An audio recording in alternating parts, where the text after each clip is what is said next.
ஓம் சாந்தி. இன்றைய சாக்கார முரளியிலிருந்து பாபா கூறியுள்ள முக்கியமான கருத்துக்கள்.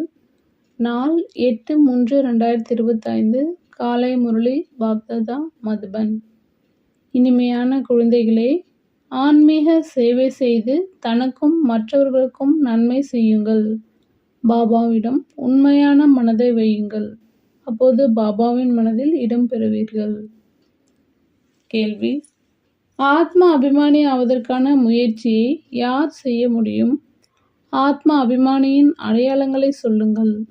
பதில்: யாருக்கு படிப்பின் மீதும் பாபா மீதும் அசைக்க முடியாத அன்பு உள்ளதோ அவர்கள் ஆத்ம அபிமானி ஆவதற்கான முயற்சி செய்ய முடியும். அவர்கள் குளிர்ச்சியாக இருப்பார்கள். யாரிடமும் அதிகம் பேச மாட்டார்கள். அவர்களுக்கு பாபாவிடம் அன்பு இருக்கும். நடத்தை மிகவும் ராயலாக இருக்கும். நமக்கு பகவான் படிப்பு சொல்லித் தருகிறார். நாம் அவருடைய குழந்தைகள் என்று அவர்களுக்கு நஷா இருக்கும். அவர்கள் சுகம் தருபவர்களாக இருப்பார்கள். ஒவ்வொரு அடியையும் ஸ்ரீமத் படி எடுத்து வைப்பார்கள். ஓம் சாந்தி. குழந்தைகள் சேவை பற்றிய செய்தியை கேட்க வேண்டும். பிறகு மிக முக்கியமான மகாரதிகள் புத்திசாலிகள் யார் இருக்கிறார்களோ அவர்கள் ஆலோசனைகளை கேட்டு நடந்து கொள்ள வேண்டும். பாபாவுக்கு தெரியும், புத்திசாலி குழந்தைகளுக்கு தான் விசார் சாகர் மந்தன் நடைபெறும் என்று. மேளா அல்லது கண்காட்சியின் திறப்பு விழாவை யார் மூலமாக செய்விப்பது? என்னென்ன பாயிண்ட்டுகளை சொல்ல வேண்டும்? சங்கராச்சாரியார் முதலானவர்கள் உங்களுடைய இந்த விஷயங்களை புரிந்து கொள்வார்களானால் சொல்வார்கள், இங்குள்ள ஞானம் மிகவும் உயர்ந்தது என்று. இவர்களுக்கு கற்றுத்தருபவர் யாரோ சிறந்தவராக தான் இருப்பார் என தோன்றுகிறது என்பார்கள். பகவான் கற்பிக்கிறார் என்று சொன்னால் அவர்களோ ஏற்றுக்கொள்ள மாட்டார்கள். ஆக கண்காட்சி முதலியவற்றை திறந்து வைப்பதற்காக யார் வருகிறார்களோ அவர்களுக்கு என்னென்ன புரிய வைக்கிறீர்கள் என்பதை அனைவருக்கும் சொல்ல வேண்டும். பாபா சொல்றாரு, எப்படி கங்கை தாதி சங்கராச்சாரியருக்கு புரிய வைத்தார்களோ அப்படிப்பட்ட சேவாதாரி குழந்தைகள் பாபாவின் மனதில் இடம் பெறுவார்கள். அவ்வாறே ஸ்தூல சேவையும் உள்ளது. ஆனால் பாபாவின் கவனம் யார் ஆன்மீக சேவை மூலம் அநேகருக்கு நன்மை செய்கின்றனரோ அவர்கள் மீதும் செல்லும். பாபா சொல்றாரு, நன்மையோ ஒவ்வொரு விஷயத்திலும் இருக்கலாம். பிரம்மா போஜன் தயாரிப்பதிலும் நன்மை உள்ளது. யுக்தியுடன் தயார் செய்தல். அதுபோல் யோக யுக்தியுடன் உணவு சமைப்பவர்கள் என்றால் பண்டாராவில் மிகுந்த சாந்தி இருக்க வேண்டும். நினைவு யாத்திரையில் இருக்க வேண்டும். யாராவது வந்தால் உடனே அவர்களுக்கு புரிய வைக்க வேண்டும். பாபா புரிந்து கொள்ள முடியும். சேவாதாரி குழந்தைகள் யார் யார் மற்றவர்களுக்கும் புரிய வைக்க முடியுமோ அவர்களை தான் அடிக்கடி சேவைக்காக அழைக்கவும் செய்கின்றனர். ஆக சேவை செய்பவர்கள்தான் பாபாவின் மனதில் இடம் பிடித்து இருக்கிறார்கள். பாபாவின் கவனம் முழுவதும் சேவாதாரி குழந்தைகள் பக்கம்தான் செல்கிறது. அநேகரோ நேரடியாக முரளி கேட்டபோது கூட எதையும் புரிந்து கொள்ள முடிவதில்லை, தாரணை ஆவதில்லை.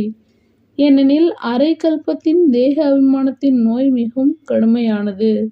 அதை போக்குவதற்காக மிக சிலரே நல்லபடியாக புருஷார்த்தம் செய்கின்றனர். அநேகரிடம் ஆத்ம அபிமானி ஆவதற்கான முயற்சி சென்று சேர்வதில்லை. பாபா புரிய வைக்கிறார், குழந்தைகளே, ஆத்ம அபிமானி ஆவதற்கு மிகுந்த முயற்சி வேண்டும். சிலர் சாட்டும் கூட அனுப்பி வைக்கின்றனர் என்றாலும் முழுமையாக அனுப்புவதில்லை. இருந்தாலும் கொஞ்சம் கவனம் இருக்கிறது. ஆத்ம அபிமானி ஆவதற்கான கவனம் அநேகருக்கு குறைவாக உள்ளது. ஆத்ம அபிமானிகள் மிகவும் சாந்தமாக இருப்பார்கள். அவர்கள் இவ்வளவு அதிகமாக உரையாடல் செய்ய மாட்டார்கள். அவர்களுக்கு பாபாவிடம் அன்பு அந்த அளவுக்கு இருக்கும். கேட்கவே வேண்டாம். ஆத்மாவுக்கு அவ்வளவு குஷி இருக்க வேண்டும். எந்த ஒரு மனிதருக்கும் ஒருபோதும் இல்லாத அளவு அந்த அளவுக்கு குஷி இருக்கணும். பாபா சொல்றாரு, இந்த லட்சுமி நாராயணருக்கோ ஞானம் கிடையாது. ஞானம் குழந்தைகளாகிய உங்களுக்கு தான் உள்ளது. அதாவது பாபா இப்போதான் நமக்கு படிப்பு சொல்லித்தராரு. உங்களுக்கு தான் பகவான் படிப்பு சொல்லித் தருகிறார். பகவான் நமக்கு கற்பிக்கிறார். இந்த நஷாவும் உங்களில் ஏதோ ஓரிருவருக்கு தான் உள்ளது. அந்த நஷா இருக்குமானால் பாபாவின் நினைவில் இருக்க வேண்டும். அவர்கள் ஆத்ம அபிமானி என சொல்லப்படுவார்கள். ஆனால் அந்த நஷா இருப்பதில்லை. நினைவில் இருப்பவர்களின் நடத்தை மிகவும் நல்ல ராயலாக இருக்கும். நாம் பகவானின் குழந்தைகள். அதனால் பாடலும் உள்ளது. அதீந்திரிய சுகம் பற்றி கோபகோபியரிடம் கேளுங்கள் என்று. அவர்கள் ஆத்ம அபிமானியாக இருந்து பாபாவை நினைவு செய்வார்கள். நினைவு இல்லை என்றால், அதாவது நினைவு செய்வதில்லை. அதனால் சிவபாபாவின் மனதில் இடம் பிடிப்பதில்லை.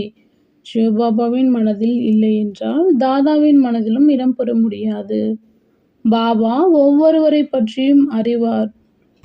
குழந்தைகள் தாங்களே கூட புரிந்து கொண்டுள்ளனர் நாம் என்ன சேவை செய்கிறோம் என்று. சேவையின் ஆர்வம் குழந்தைகளுக்கு அதிகம் இருக்க வேண்டும். சிலருக்கு சென்டரை பராமரிப்பதிலும் ஆர்வம் உள்ளது. சிலருக்கு சித்திரங்களை உருவாக்குவதில் ஆர்வம் உள்ளது. பாபாவும் சொல்கிறார், எனக்கு ஞானம் நிறைந்த ஆத்மாக்களாகிய குழந்தைகளை மிகவும் பிடிக்கும். அவர்கள் தந்தையின் நினைவிலும் இருப்பார்கள். மேலும் சேவை செய்வதற்கு துடித்து கொண்டிருப்பார்கள். சிலரோ முற்றிலும் சேவையே செய்வதில்லை. பாபா சொல்வதையும் ஏற்று நடப்பதில்லை. பாபாவோ அறிவார் இல்லையா, எங்கே யார் சேவை செய்ய வேண்டும் என்று. ஆனால் தேக அபிமானத்தின் காரணத்தினால் தனது வழிப்படி செல்கின்றனர்.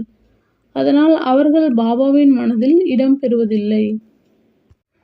அதாவது அதிர்ஷ்டத்தின் அனுசாரம்தான் படிப்பார்கள் என புரிந்து கொண்டுள்ளனர். பிறகும் கூட அன்பு யார் மீது இருக்கும்? பாபா சொல்றாரு, அதுவோ விதிமுறை இல்லையா? நல்ல குழந்தைகளை மிகுந்த அன்போடு அழைப்பார்கள். நீ மிகவும் சுகம் தருபவன், நீ தந்தை மீது அன்பு உள்ளவன் என சொல்வார்கள். யார் பாபாவை நினைவு செய்வதே இல்லை என்றால் அவர்களை பிதா ஸ்நேகி என்று எப்படி சொல்வார்கள்? அதாவது தாதா ஸ்நேகி ஆகக்கூடாது. பாபா சொல்றாரு, தந்தையின் ஸ்நேகி ஆக வேண்டும். யார் தந்தையின் ஸ்நேகியாக உள்ளார்களோ அவர்களின் பேச்சு நடத்தை மிக இனிமையாக அழகாக இருக்கும். விவேகம் இப்படி சொல்கிறது. நேரம் உள்ளது என்றாலும் சரீரத்தின் மீது எந்த நம்பிக்கையும் கிடையாது. பாபா சொல்றாரு, உட்கார்ந்தவாறே விபத்து ஏற்பட்டு விடுகிறது. சிலர் ஹார்ட் ஃபெயில் ஆகி விடுகின்றனர். சிலருக்கு நோய் வந்து விடுகிறது. மரணம் திடீரென்று வந்து விடுகிறது இல்லையா?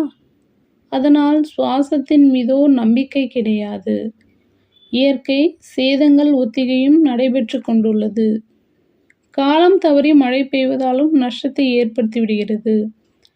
இந்த உலகமே துக்கம் தரக்கூடியது. பாபாவும் கூட எப்போதும் மிகுந்த துக்கம் உள்ளதோ, இரத்த ஆறு ஓட இருக்கிறதோ அந்த மாதிரி நேரத்தில் வருகிறார். முயற்சி செய்ய வேண்டும். நாம் நமது முயற்சியை செய்து 21 பிறவிக்கான நன்மையையோ அடைய வேண்டும். அநேகருக்கு தங்களின் நன்மையை செய்து கொள்வதற்கான அக்கறை கூட காணப்படுவதில்லை. பாபா இங்கே அமர்ந்து முரளி நடத்துகிறார் என்றாலும் புத்தி சேவாதாரி குழந்தைகளின் பக்கம் உள்ளது. அதாவது சிவபாபா சொல்றாரு, இந்த பிரம்மா பாபாவை பாருங்கள், எவ்வளவு சாதாரணமாக இருக்கிறார். யாருமே அறிந்து கொள்ளவில்லை. குழந்தைகளாகிய உங்களிலும் கூட அபூர்வமாக யாரோதான் அறிந்து கொண்டிருக்கிறார்கள். எவ்வளவு நிராகாரி பாபா. இதுவோ தந்தை மற்றும் குழந்தைகளின் சம்பந்தம் இல்லையா? எப்படி லௌகிக் தந்தை குழந்தைகளுடன் இருக்கிறார், சாப்பிடுகிறார், சாப்பிட வைக்கிறார். இவர் எல்லையற்ற தந்தை. சந்நியாசிகள் முதலானவர்களுக்கு பாபாவிடம் அன்பு கிடைப்பதில்லை.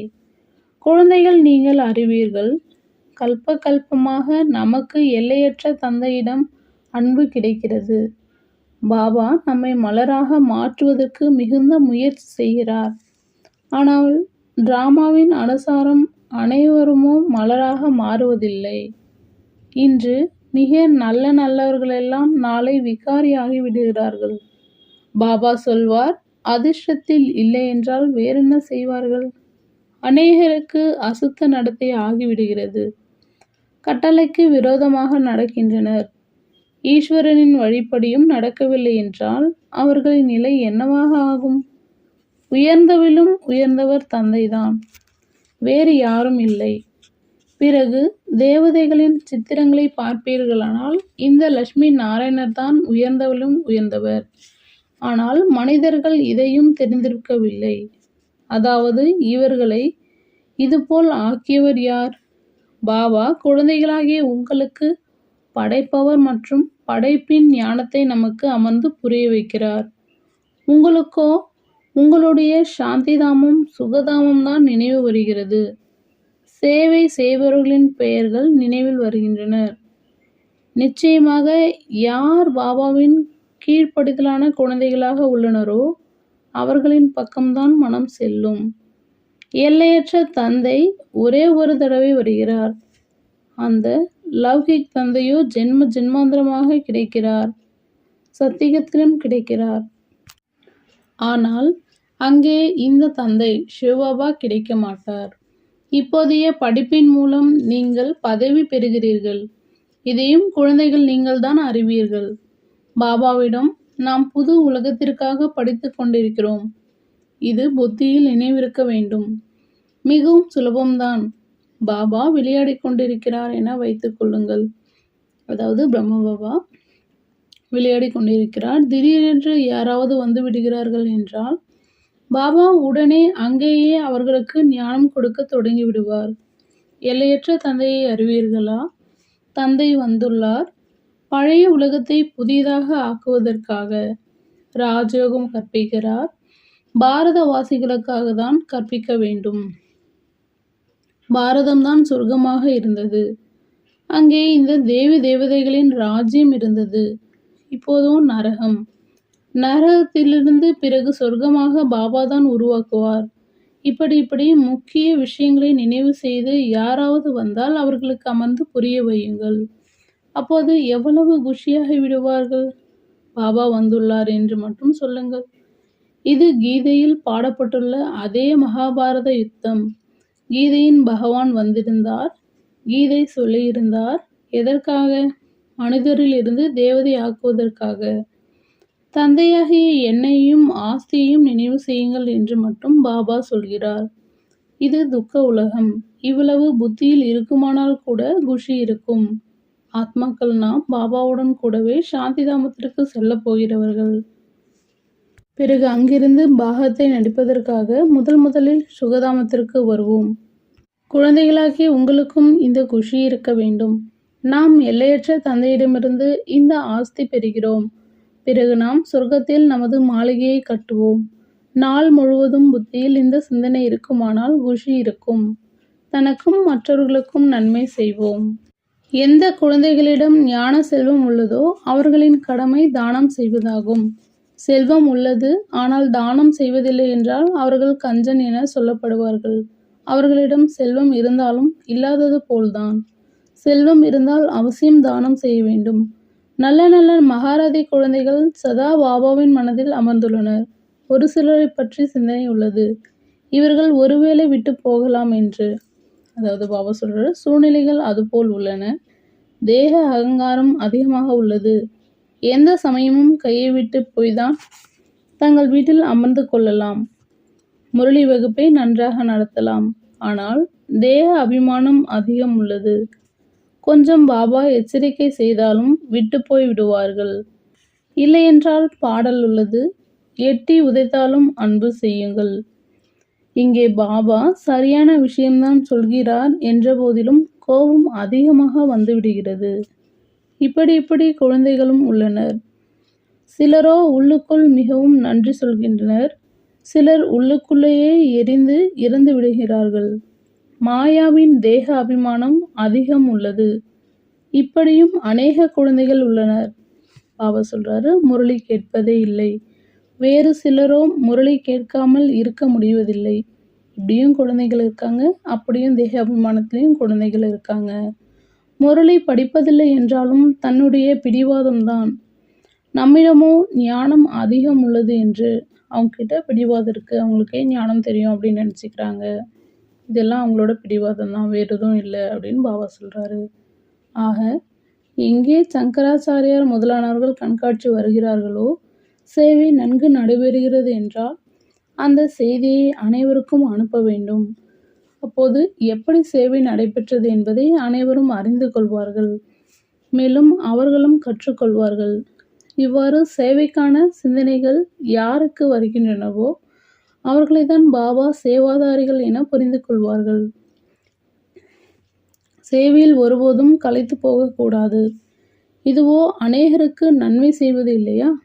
பாபாவுக்கோ இதே அக்கறை உள்ளது. அனைவருக்கும் இந்த ஞானம் கிடைக்க வேண்டும். குழந்தைகளுக்கும் முன்னேற்றம் ஏற்பட வேண்டும். நாள்தோறும் முரளியில் புரிய வைத்து கொண்டே இருக்கிறார். இந்த ஆன்மீக சேவை முக்கியமானது. கேட்க வேண்டும், மற்றவர்களுக்கு சொல்ல வேண்டும், ஆர்வம் இருக்க வேண்டும். பேட்ஜ் எடுத்துக்கொண்டு நாள்தோறும் கோவில்களுக்கு சென்று புரிய வையுங்கள். இந்த லட்சுமி நாராயணர் எப்படி இதுபோல் ஆனார்கள்? பிறகு அவர்கள் எங்கே சென்றார்கள்? எப்படி ராஜ்ய பாக்கியத்தை பெற்றார்கள்? கோவில்களின் வாசலில் சென்று அமர்ந்து கொள்ளுங்கள். யாராவது வந்தால் கேளுங்கள், இந்த லட்சுமி நாராயணர் யார்? எப்போது இவர்களின் ராஜ்யம் பாரதத்தில் இருந்தது? அனுமாருக்கு செருப்புகள் வைக்குமிடத்தில் போய் அமர்ந்து கொண்டார்கள் இல்லையா? அதற்கும் கூட ரகசியம் உள்ளது இல்லையா? இரக்கம் வருகிறது. சேவைக்கான யுக்திகள் பாபா நிறைய சொல்கிறார். ஆனால் அவற்றை அபூர்வமாக சிலர்தான் நடைமுறையில் கொண்டு வருகின்றனர். சேவைகள் நிறைய உள்ளன. பார்வையற்றவர்களுக்கு ஊன்றுகோல் ஆக வேண்டும். யார் சேவை செய்வதில்லையோ, புத்தி தூய்மையாக இல்லை என்றால் பிறகு தாரணை ஆவதில்லை.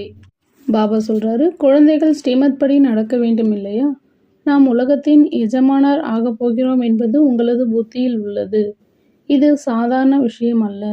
நினைவு செய்வீர்களானால் குஷியும் இருக்கும். நினைவு இருப்பதில்லை என்றால் பாவங்கள் பஸ்மம் ஆகாது. தத்தெடுக்கப்பட்டிருக்கிறீர்கள் என்றால் குஷியின் அளவு அதிகரிக்க வேண்டும். ஆனால் மாயா அதிக விக்னங்களை ஏற்படுத்துகிறது. குழந்தைகளை கீழே விழ செய்து விடுகிறது. பாபாவின் ஸ்ரீமத்தையே பெற்றுக்கொள்வதில்லை என்றால் அவர்கள் என்ன பதவி பெறுவார்கள்? கொஞ்சம் வழிமுறை மட்டும் பெற்றுக்கொண்டால் பிறகு அப்படியே லேசான பதவிதான் பெறுவார்கள். நல்லபடியாக வழிமுறை பெற்றுக்கொள்ள உயர்ந்த பதவி பெறுவார்கள். எல்லையற்ற ராஜதானி ஸ்தாபனை ஆகிக் கொண்டிருக்கிறது. இதில் செலவு முதலியவற்றின் எந்த விஷயமும் கிடையாது. குமாரிகள் வருகின்றனர், கற்றுக்கொண்டு அநேகரை தங்களைப் போல் ஆக்குகின்றனர். இதில் கட்டணம் முதலியவற்றின் விஷயமே கிடையாது. பாபா சொல்கிறார், உங்களுக்கு சொர்க்கத்தின் ராஜ்ய பதவி தருகிறேன். நான் சொர்க்கத்திற்கு வருவதில்லை. சிவபாபாவோ கொடுக்கின்ற வள்ளல் இல்லையா? அவருக்கு செலவுக்கு என்ன கொடுப்பார்கள்? அதாவது இவர் பிரம்மா அனைத்தையும் அவருக்கு கொடுத்து விட்டார், வாரிசாக ஆக்கிக் கொண்டார். பதிலுக்கு பாருங்கள், ராஜ்யம் கிடைக்கிறது இல்லையா? இது முதல் உதாரணம். முழு உலகத்திலும் சொர்க்கத்தின் ஸ்தாபனை நடைபெறுகிறது. செலவு ஒரு பைசா கூட கிடையாது. நல்லது. இனிமேலும் இனிமையான தேடி கண்டெடுக்கப்பட்ட செல்ல குழந்தைகளுக்கு தாயும் தந்தையுமாகிய பாப்தாதாவின் அன்பு நினைவுகள் மற்றும் காலை வணக்கம். ஆன்மீக குழந்தைகளுக்கு ஆன்மீக தந்தையின் நமஸ்தே. தாரணைக்கான முக்கிய சாரம். 1. தந்தையின் நண்பனாக ஆவதற்கு மிக மிக சுகம் தருபவராக ஆக வேண்டும். தன்னுடைய பேச்சு நடத்தையை மிகவும் இனிமையாக ராயலாக வைத்து கொள்ள வேண்டும். சேவை செய்யக்கூடியவராக ஆக வேண்டும். அகங்காரமற்றவராகி சேவை செய்ய வேண்டும். 2. படைப்பு மற்றும் பாபாவை விட்டுவிட்டு ஒருபோதும் தன்னையே அழித்து கொள்ளும் மகாபாவியாக ஆகக்கூடாது. முக்கியமானது ஆன்மீக சேவை. இந்த சேவையில் ஒருபோதும் களைத்து போகக்கூடாது. ஞான ரத்தினங்களின் தானம் செய்ய வேண்டும். கருமியாக கூடாது. வரதானம். சதா உண்மையான இருப்பிடம் மற்றும் உண்மையான சொரூபத்தின் நினைவினால் விடுபட்டவராக, பற்றற்றவராக, அன்பானவராக ஆகுக. விளக்கம். நிராகாரி உலகம் மற்றும் நிராகாரி ரூபத்தின் நினைவுதான் சதா பற்றற்றவராக மற்றும் அன்பானவராக ஆக்குகிறது. நாமோ நிராகாரி உலகத்தின் நிவாசி ஆவோம். இங்கே சேவைக்காக அவதாரம் செய்திருக்கின்றோம். நாம் இந்த மரண உலகத்தை சேர்ந்தவர்கள் அல்ல, ஆனால் அவதாரம் செய்திருப்பவர்கள். இந்த சிறியதொரு விஷயம் மட்டும் நினைவு இருந்ததென்றால் விடுபட்டு விடுவீர்கள். யார் அவதாரம் செய்திருப்பதாக புரிந்து கொள்ளாமல் குடும்பஸ்தன் என புரிந்திருக்கிறார்களோ அந்த குடும்பஸ்தரின் வண்டி சேற்றில் மாட்டியிருக்கிறது. குடும்பஸ்தன் என்பது சுமையான நிலையாகும் மற்றும் அவதாரம் என்பது முற்றிலும் இலகுவான நிலையாகும். அவதாரம் என புரிந்து கொள்வதால் தன்னுடைய உண்மையான இருப்பிடம், உண்மையான சுரூபம் நினைவிற்கும் மற்றும் விடுபட்டும் விடுவீர்கள். ஸ்லோகன்: யார் தூய்மையாக மற்றும் விதிபூர்வமாக ஒவ்வொரு காரியமும் செய்கின்றார்களோ அவர்களே பிராமணன் ஆவார்கள். ஓம் சாந்தி.